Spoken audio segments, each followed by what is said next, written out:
अहलन व सहलन।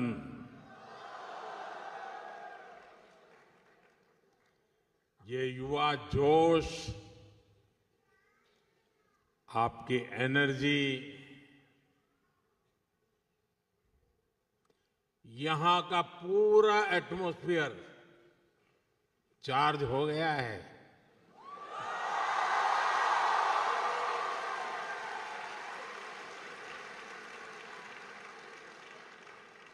मैं उन सब भाई बहनों को भी नमस्कार करता हूं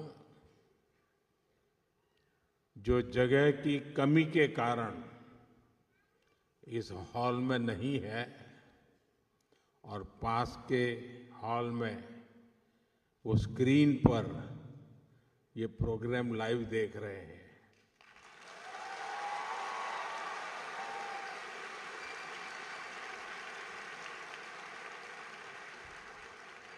अब आप कल्पना कर सकते हैं, यहां तक आए और अंदर नहीं आ पाए तो उनके दिल में क्या होता होगा।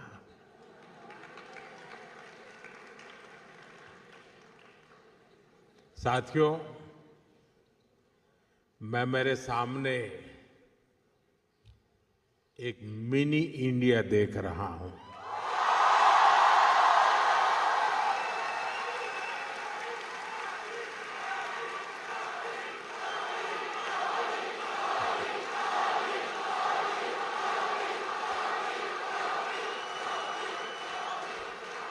मुझे लगता है यहां बहुत सारे मलयाली भी हैं।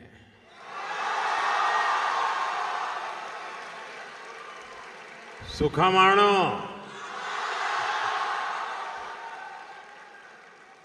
और सिर्फ मलयालम नहीं, यहां तमिल, तेलुगु,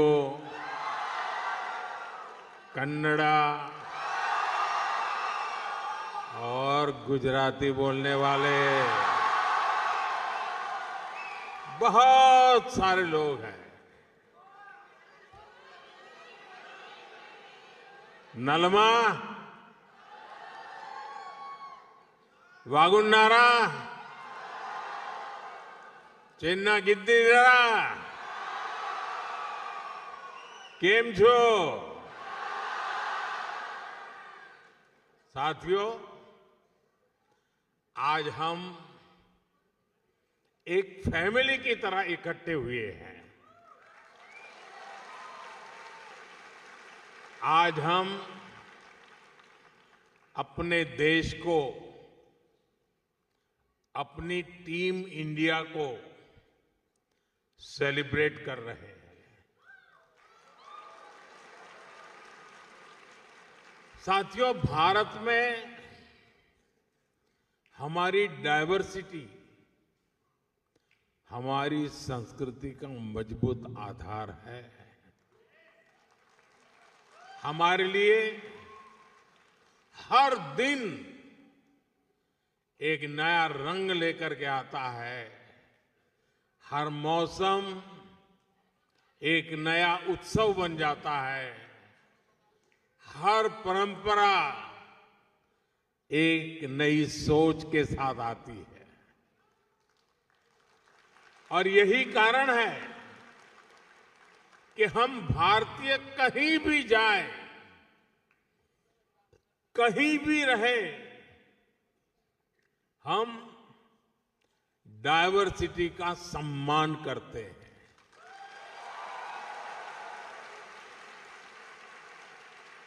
हम वहां के कल्चर, वहां के नियम कायदों के साथ घुल मिल जाते हैं। ओमान में भी मैं आज यही होते हुए अपने आंखों के सामने देख रहा हूं।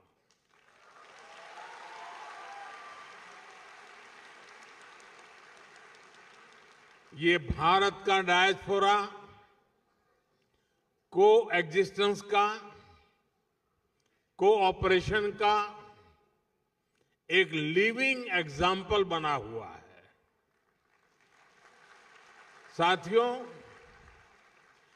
भारत की इसी समृद्ध सांस्कृतिक विरासत का एक और अद्भुत सम्मान हाल ही में मिला है। आपको शायद पता होगा, यूनेस्को ने दिवाली को इंटेजिबल कल्चरल हेरिटेज ऑफ ह्यूमैनिटी में शामिल किया है।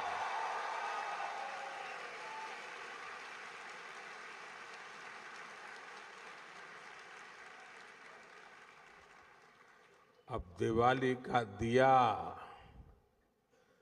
हमारे घर को ही नहीं, पूरी दुनिया को रोशन करेगा।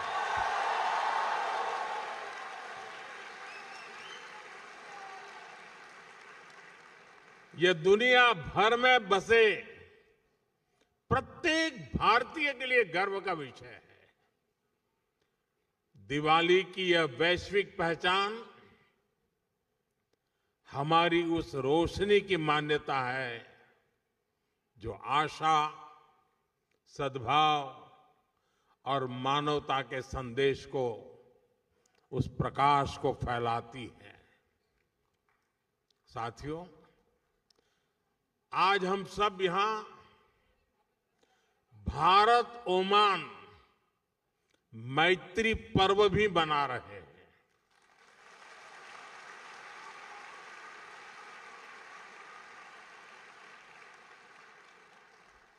मैत्री यानी एम से मैरीटाइम हेरिटेज, ए से एस्पिरेशंस, आई से इनोवेशन, टी से ट्रस्ट एंड टेक्नोलॉजी, आर से रिस्पेक्ट, आई से इंक्लूसिव ग्रोथ, यानी ये मैत्री पर्व हम दोनों देशों की दोस्ती, हमारी शेयर्ड हिस्ट्री और प्रॉस्परस फ्यूचर का उत्सव है।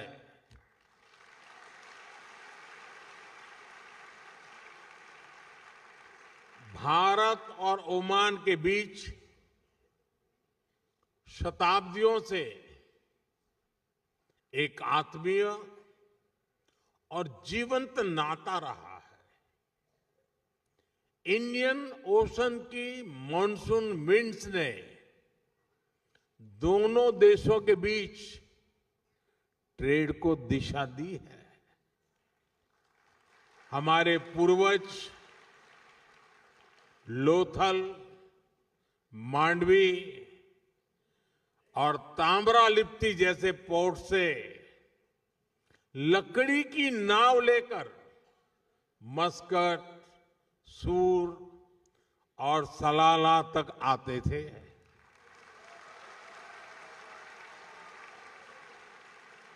और साथियों, मुझे खुशी है कि मांडवी टू मस्कट इन ऐतिहासिक संबंधों को हमारी एम्बेसी ने एक किताब में भी समेटा है। मैं चाहूंगा कि यहां रहने वाला हर साथी, हर नौजवान इसको पढ़े और अपने ओमानी दोस्तों को भी एक गिफ्ट करे। अब आपको लगेगा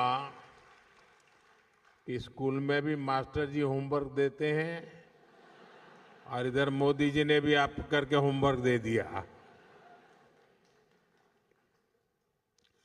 साथियों, एक किताब बताती है कि भारत और ओमान सिर्फ ज्योग्राफी से नहीं बल्कि जनरेशन से जुड़े हुए हैं।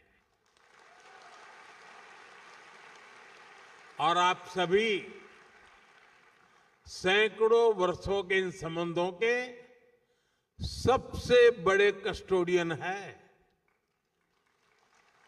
साथियों, मुझे भारत को जानिए क्विज में ओमान के पार्टिसिपेशन के बारे में भी पता चला है। ओमान से 10,000 से अधिक लोगों ने इस क्विज में पार्टिसिपेट किया।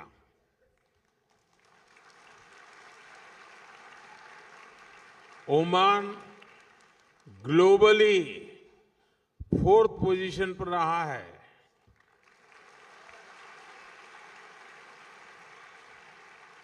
लेकिन मैं ताली नहीं बजाऊंगा। अरे ओमान तो नंबर 1 पे होना चाहिए।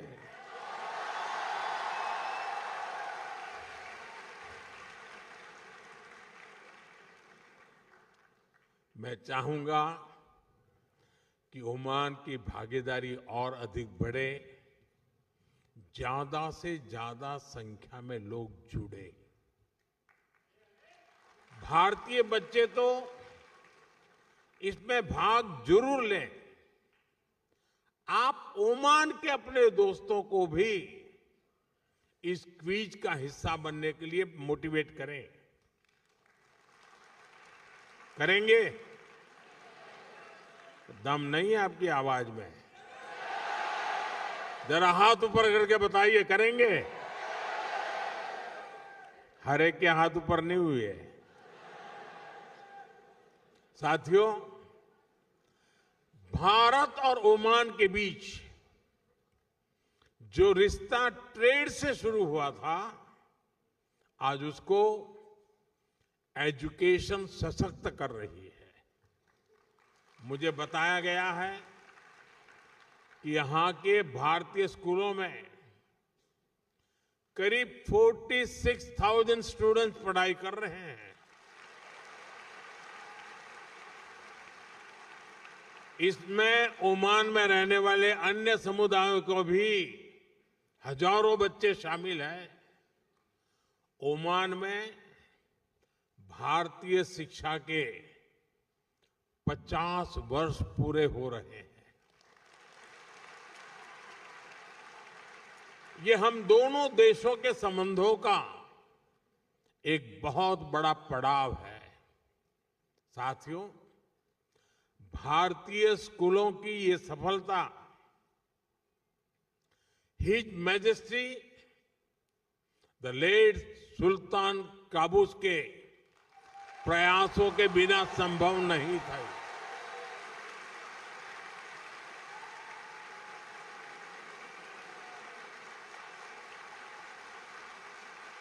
उन्होंने इंडियन स्कूल मस्कत सहित अनेक भारतीय स्कूलों के लिए जमीन दी और जरूरी मदद की। इस परंपरा को हिज मैजेस्टी सुल्तान हैथम ने आगे बढ़ाया।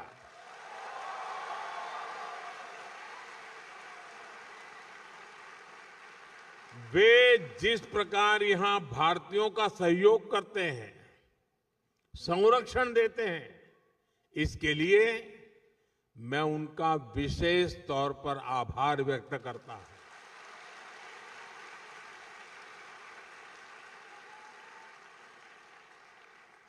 साथियों, आप सभी परीक्षा पे चर्चा कार्यक्रम से भी परिचित हैं।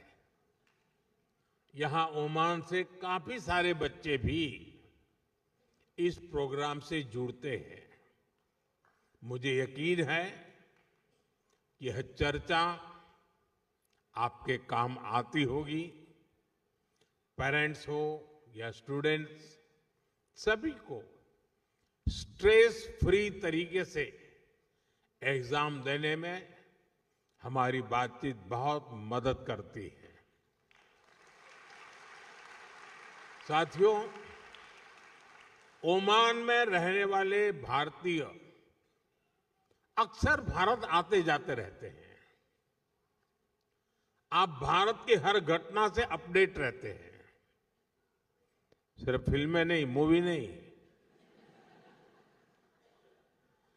आप सभी देख रहे हैं कि आज हमारा भारत कैसे प्रगति की नई गति से आगे बढ़ रहा है।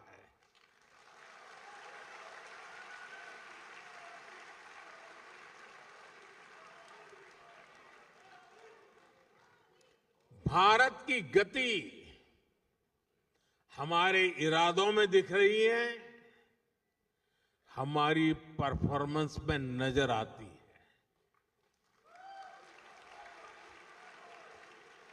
कुछ दिन पहले ही इकोनॉमिक ग्रोथ के आंकड़े आए हैं और आपको पता होगा भारत की ग्रोथ 8% से भी अधिक रही है।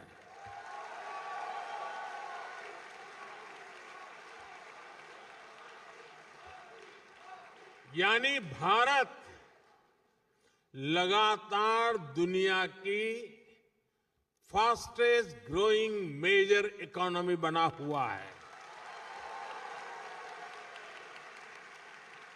और ये तब हुआ है जब पूरी दुनिया चुनौतियों से घिरी हुई है। दुनिया की बड़ी बड़ी इकोनॉमीज कुछ ही परसेंट ग्रोथ अचीव करने के लिए तरस गई है, तरस। लेकिन भारत लगातार हाई ग्रोथ के पथ पे चल रहा है। ये दिखाता है कि भारत का सामर्थ्य आज क्या है। साथियों, भारत आज हर सेक्टर में, हर मोर्चे पर अभूतपूर्व गति के साथ काम कर रहा है। मैं आज आपको बीते 11 साल के आंकड़े देता हूं। आपको भी सुनकर गर्व होगा, होगा ना? सच में होगा। यहां क्योंकि बहुत बड़ी संख्या में स्टूडेंट्स और पेरेंट्स आए हैं, तो मैं शुरुआत में शिक्षा और कौशल सेक्टर से ही बात करूंगा। बीते 11 साल में भारत में हजारों नए कॉलेज बनाए गए हैं। आईआईटी की संख्या 16 से बढ़कर 23 हो चुकी है। 11 वर्ष पहले भारत में 13 आईआईएम थे, आज 21 है। इसी तरह एम्स की बात करूं तो 2014 से पहले सिर्फ 7 एम्स ही बने थे, आज भारत में 22 एम्स हैं।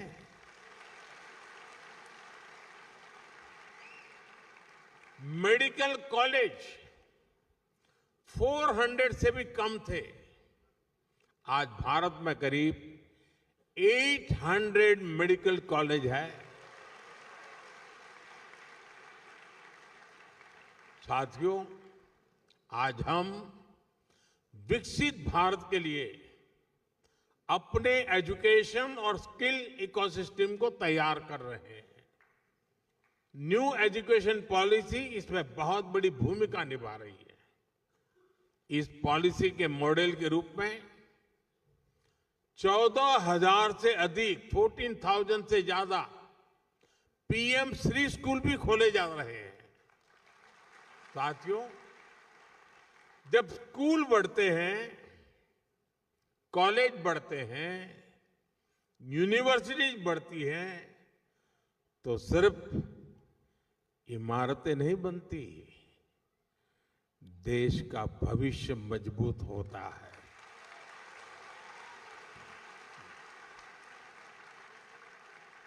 साथियों, भारत के विकास की स्पीड और स्केल शिक्षा के साथ ही अन्य क्षेत्रों में भी दिखती है। बीते 11 वर्षों में हमारी solar energy installed capacity 30 time बढ़ी है, 30 गुना बढ़ी है।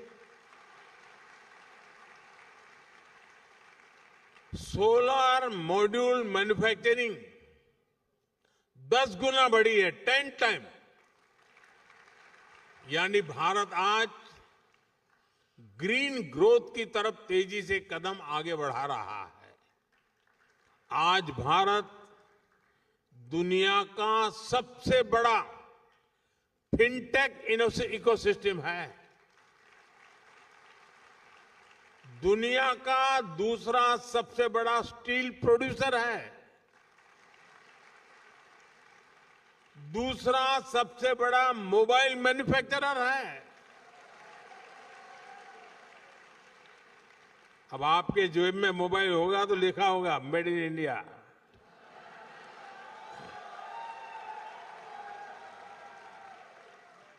साथियों, आज जो भी भारत आता है तो हमारे आधुनिक इंफ्रास्ट्रक्चर को देखकर हैरान रह जाता है।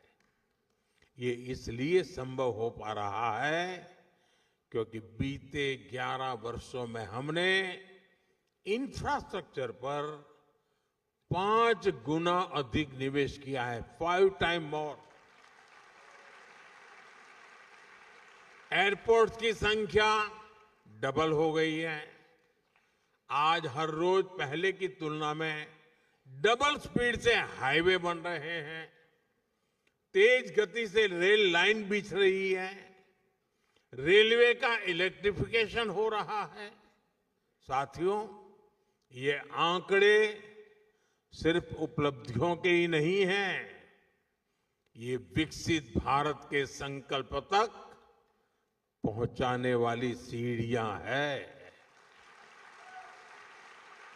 21वीं सदी का भारत बड़े फैसले लेता है, तेजी से निर्णय लेता है, बड़े लक्ष्यों के साथ आगे बढ़ता है और एक तय टाइमलाइन पर रिजल्ट लाकर ही दम लेता है।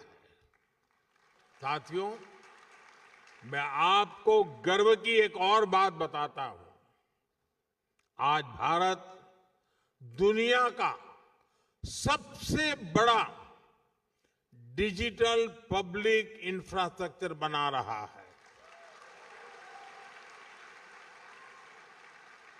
भारत का यूपीआई यानी यूनिफाइड पेमेंट्स इंटरफेस दुनिया का सबसे बड़ा real time digital payment system है।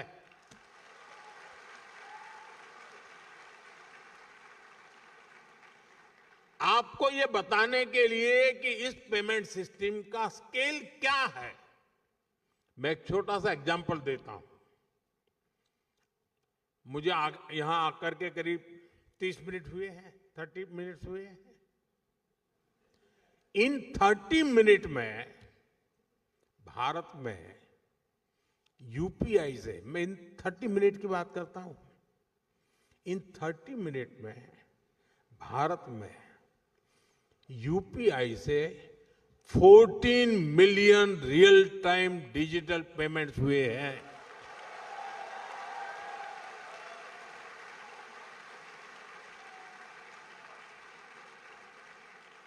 इन ट्रांजैक्शन की टोटल वैल्यू 20 बिलियन रुपीज है, उससे भी ज्यादा है। भारत में बड़े से बड़े शोरूम से लेकर एक छोटे से वेंडर तक सब इस पेमेंट सिस्टम से जुड़े हुए हैं। साथियों, यहां इतने सारे स्टूडेंट्स हैं, मैं आपको एक और दिलचस्प उदाहरण दूंगा। भारत के डिजी लॉकर की आधुनिक व्यवस्था बनाई है। भारत में बोर्ड के एग्जाम होते हैं तो मार्कशीट सीधी बच्चों के डिजी लॉकर अकाउंट में आ जाती है। जन्म से लेकर बूढ़ापे तक जो भी डॉक्यूमेंट सरकार जनरेट करती है वो डिजी लॉकर में रखा जा सकता है। ऐसे बहुत सारे डिजिटल सिस्टम आज भारत में ईज ऑफ लिविंग सुनिश्चित कर रहे हैं। साथियों, भारत के चंद्रयान का कमाल भी आप सभी ने देखा है।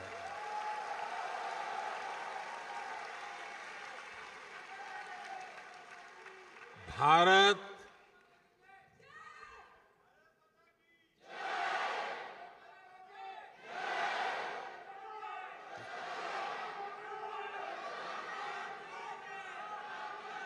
साथियों, भारत दुनिया का पहला ऐसा देश है जो मून के साउथ पोल तक पहुंचा है। सिर्फ इतना ही नहीं, हमने एक बार में 104 सैटेलाइट्स को एक साथ लॉन्च करने का कीर्तिमान बनाया है।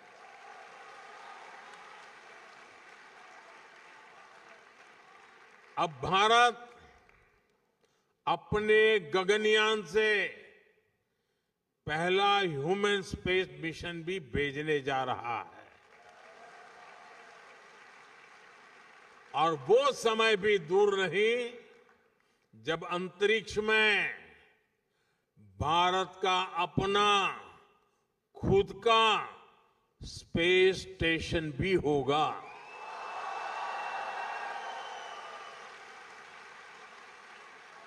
साथियों, भारत का स्पेस प्रोग्राम सिर्फ अपने तक सीमित नहीं है। हम ओमान की स्पेस एस्पिरेशंस को भी सपोर्ट कर रहे हैं।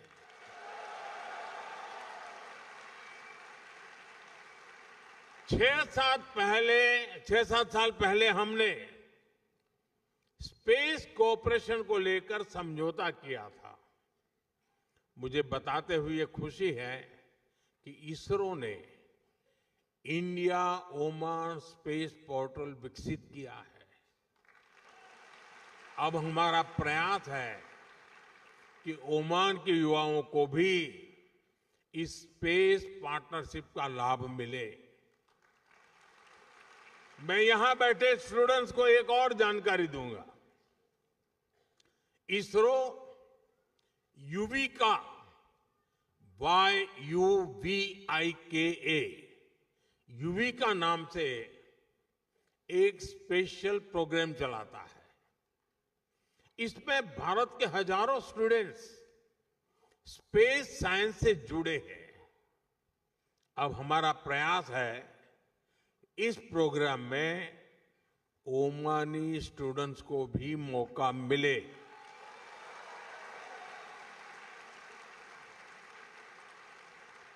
ये युविका याद रखोगे?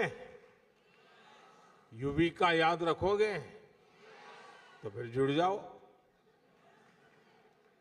मैं चाहूंगा कि ओमान के कुछ स्टूडेंट्स बेंगलुरु में इसरो के सेंटर में आए, वहां कुछ समय गुजारें। ये ओमान के युवाओं की स्पेस एस्पिरेशंस को नई बुलंदी देने की बेहतरीन शुरुआत हो सकती है। साथियों, आज भारत अपनी समस्याओं के सॉल्यूशंस तो खोज ही रहा है। ये सॉल्यूशंस दुनिया के करोड़ों लोगों का जीवन कैसे बेहतर बना सकते हैं, इस पर भी काम कर रहा है। सॉफ्टवेयर डेवलपमेंट से लेकर पेरोल मैनेजमेंट तक, डेटा एनालिसिस से लेकर कस्टमर सपोर्टर तक, अनेक ग्लोबल ब्रांड्स भारत के टैलेंट की ताकत से आगे बढ़ रहे हैं। दशकों से भारत आईटी और आईटी एनेबल सर्विसेज का ग्लोबल पावर हाउस रहा है। अब हम मैन्युफैक्चरिंग को आईटी की ताकत के साथ जोड़ रहे हैं और इसके पीछे की सोच वसुधैव कुटुंबकम से ही प्रेरित है। यानी make in India, make for the world. साथियों, वैक्सीन हो या जेनरिक मेडिसिन्स, दुनिया में फार्मेसी ऑफ द वर्ल्ड कहती है, यानी भारत के एफोर्डेबल और क्वालिटी हेल्थ केयर सॉल्यूशंस दुनिया के करोड़ों लोगों का जीवन बचा रहे हैं। कोविड के दौरान भारत ने करीब 30 करोड़ वैक्सीन्स दुनिया को भेजी थी। मुझे संतोष है कि करीब 100,000 made in India Covid vaccines Oman के लोगों के काम आ सकी। और साथियों, याद कीजिए, ये काम भारत ने तब किया जब और कोई सिर्फ और सिर्फ अपने देश के बारे में ही सोच रहा था। तब हम दुनिया की चिंता करते थे। भारत ने अपने 140 करोड़ नागरिकों को भी रिकॉर्ड टाइम में वैक्सीन लगाई और दुनिया की जरूरतें भी पूरी की। ये भारत का मॉडल है, ऐसा मॉडल जो 21st सेंचुरी की दुनिया को नई उम्मीद देता है।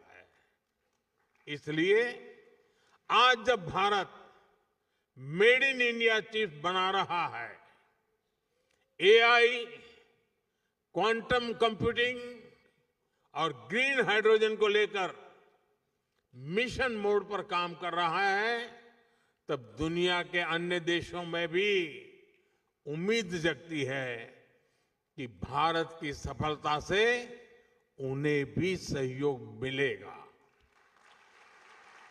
साथियों, आप यहां ओमान में पढ़ाई कर रहे हैं, यहां काम कर रहे हैं।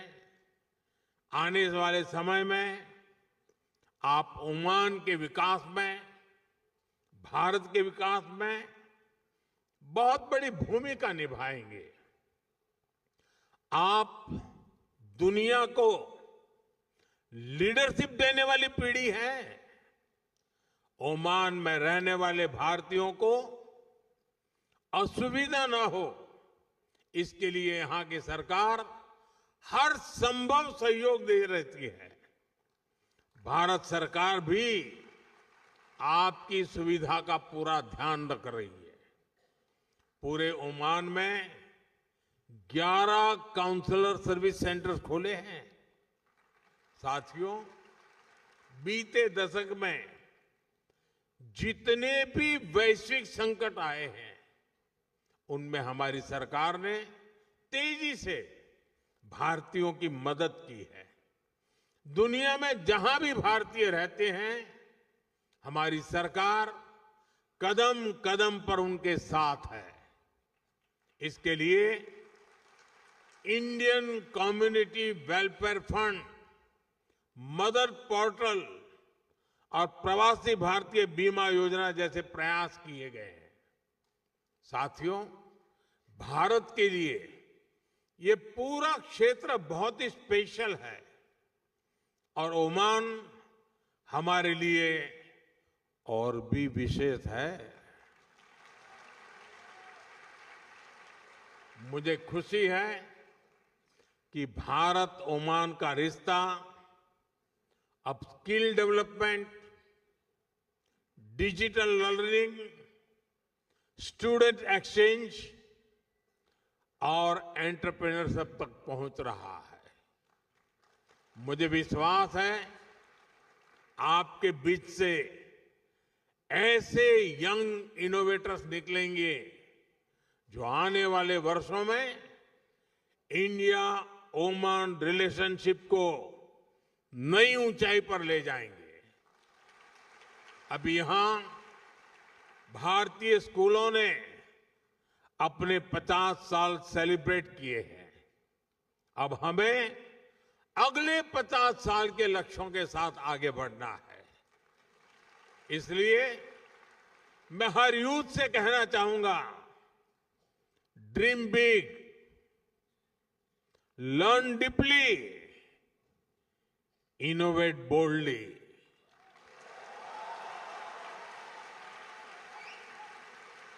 क्योंकि आपका फ्यूचर सिर्फ आपका नहीं है, बल्कि पूरी मानवता का भविष्य है।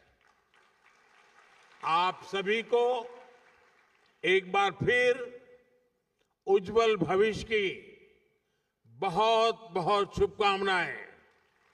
बहुत बहुत धन्यवाद।